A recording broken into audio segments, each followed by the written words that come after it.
without insurance, do you know the out-of-pocket cost of a complete blood count test? No, ma'am, not immediately. Do you have a ballpark?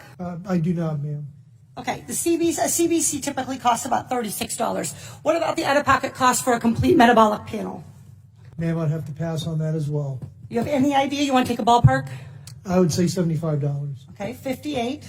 Getting closer. How about flu A? Ma'am, I would take a guess at about maybe 50. 43. This is like the Price is Right. Flu B? I would probably say 44. That's good.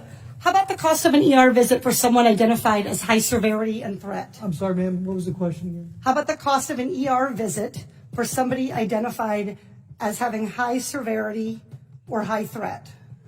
High severity, but ma'am, that's probably about $3,000 to $5,000.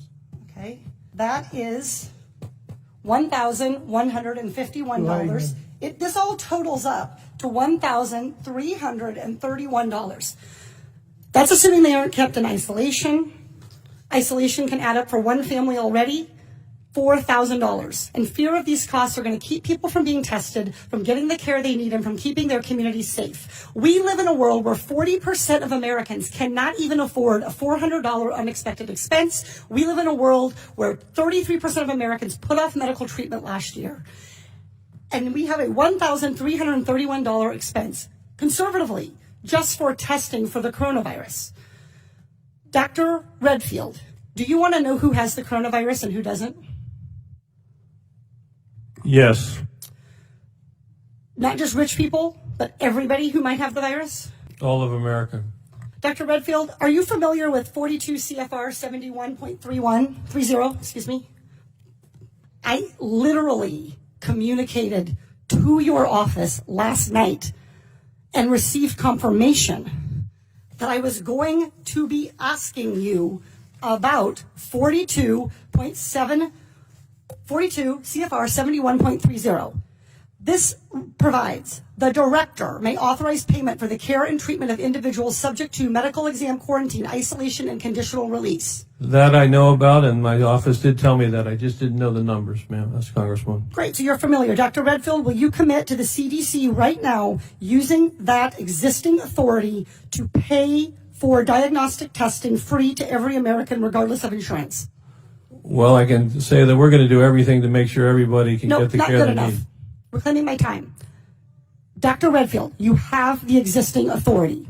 Will you commit right now to using the authority that you have vested in you under law that provides in a public health emergency for testing, treatment, exam, isolation without cost? Yes or no?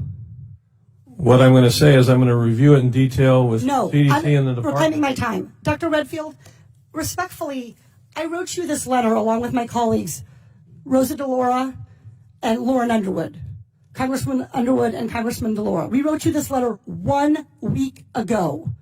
We quoted that existing authority to you, and we laid out this problem. We asked for a response yesterday. The deadline and the time for delay has passed. Will you commit to invoking your existing authority under 42 CFR 71.30 to provide for coronavirus testing for every American regardless of insurance coverage? What I was trying to say is that CDC is working with HHS now to see how we operationalize that.